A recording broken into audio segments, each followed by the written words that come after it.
We have Grandmaster Vidit Gujrathi taking fort against Marc Maurizzi from France. Vidit playing at the FIDE Grand Swiss, one of his favorite tournaments, the defending champion. And he basically started off with a win against Alexander Donchenko, then 4 draws and a win against Anton Demchenko. And now this is the 7th round where he faces Marc Maurizzi. His opponent, on the other hand, has scored wins against Artemiev, MVL, Vincent Keimer. Incredible performance by the youngster. The previous round he did lose to Anish Giri in a Najdorf, and now we'll see who comes out on top in the clash between these two players. A handshake and off we go. Vidit has the white pieces. He takes his time for the first move like he always does and opens with his favorite pawn to d4. And Marc comes back and plays pawn to d5. We have most likely Queen's Gambit with pawn to c4. And now Black goes Queen's Gambit declined with e6. Vidit brings his knight out to c3. And Marc Maurizzi plays bishop to e7. Vidit takes the pawn. C takes d5. E takes d5. And bishop comes out to f4. It's now time for the knight to develop to f6. Once the bishop has been located on f4, the knight is more happy to come to f6 so that there is no bishop g5 business. Bishop comes to f5. And now Vidit plays his queen to b3, attacking the pawn on b7, and now knight to c6. It's very dangerous because queen b7, knight b4 comes in. So that's the reason why Vidit goes g4, trying to take the bishop away. If knight g4, there's queen d5. If bishop g4, you can now take on b7 as the bishop is not looking at c2. But he goes bd7 and Vidit calmly plays h3. Black castles here. And you can see that from the time usage, Vidit is down to 1 hour 3 minutes while Marc has 1 hour 39 minutes. He's playing quickly. Queen c2, first move where he thought a bit of was knight a5, and now pawn to c5. Maybe not the best way to play in this position, because Vidit can now take on c5, and this pawn on d5 is a bit weak. Bishop takes c5, and taking on d5 isn't the best because of rook c8. So that's the reason why Vidit simply goes bishop g2, looking at the pawn here. Now rook to c8, and he simply castles, and he says to his opponent that rook d1 and this pawn is really weak. So actually, and there you see rook d1, a calm, nice move. Queen goes to e8, and now Vidit brings his queen to b1. Now 3 attacks on the pawn. Knight jumps into c4, and Vidit kicks the knight away. White position is so beautifully placed. Now knight comes back to b6, defending the pawn on d5, and bishop to g5, attacking the knight here. He pushes d4 and essentially is giving up the pawn because he could no longer hold on to it. Now Vidit can take the knight on f6, but he goes pawn takes d4, attacking the bishop here. The bishop comes back to e7, and now bishop takes b7, attacking the rook on c8. You have rook to c7, attacking back the bishop on b7, and the bishop comes back to g2. Vidit brings his knight to d5, and bishop takes on e7. Marc Andrea brings his knight to d5, bishop e7 by Vidit, queen e7.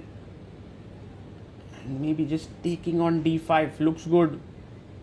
If you count the number of pawns, Vidit is 2 pawns up. That's a lot of material there. Rook comes to c8. Although black pieces are now flowing, 2 pawns is a lot of material to invest here. And Vidit goes rooks to c1. Pawn comes up to g6. Knight takes knight, trading few more pieces.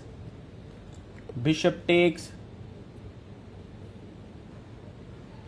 the rook. Rook takes.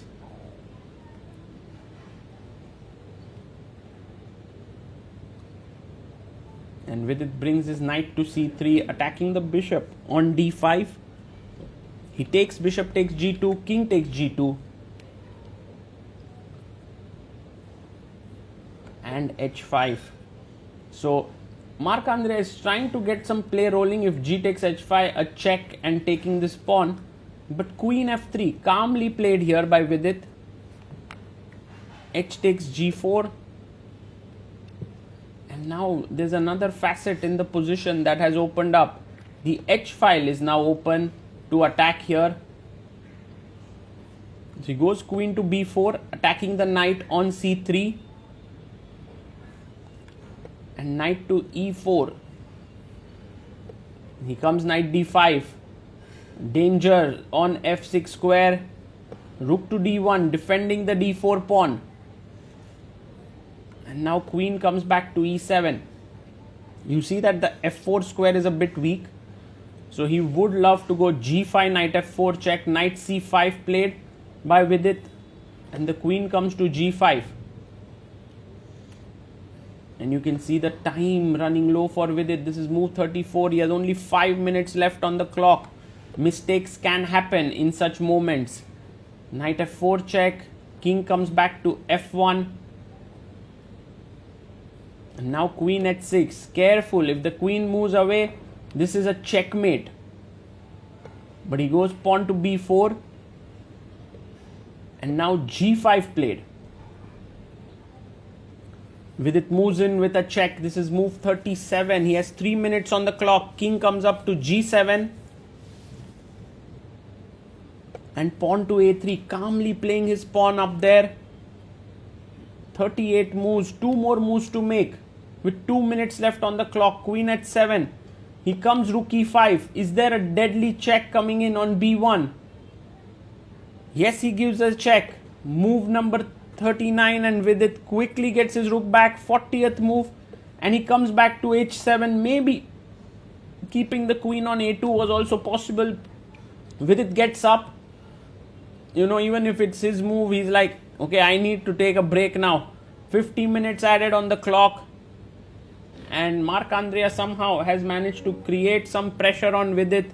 The king is a bit weak. The pawns are not going anywhere. The knight on c5 is stopping the rook from entering. He goes pawn to d5. Vidit is like, the pawns are going. They are not going. d5, d6. Queen h6 played.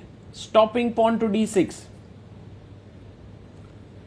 And now rook to e8 check.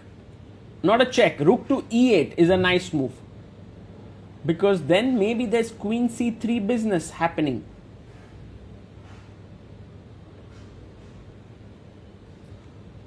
And Vidit goes for it. Rook e8 found.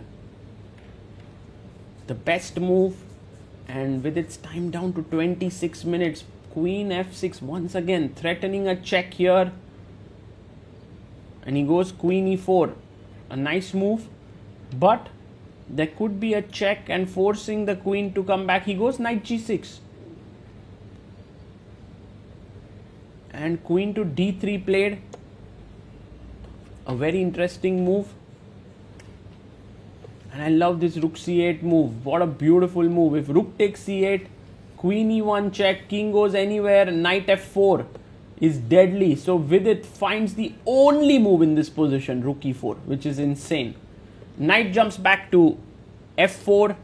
But now the move that Vidit would love to make, queen d4, trading off the queens, and it is game over. Yes, queen d4 played.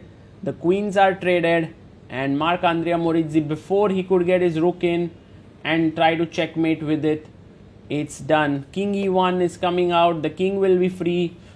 There are 2 extra pawns ready to roll. Rook check. King d2.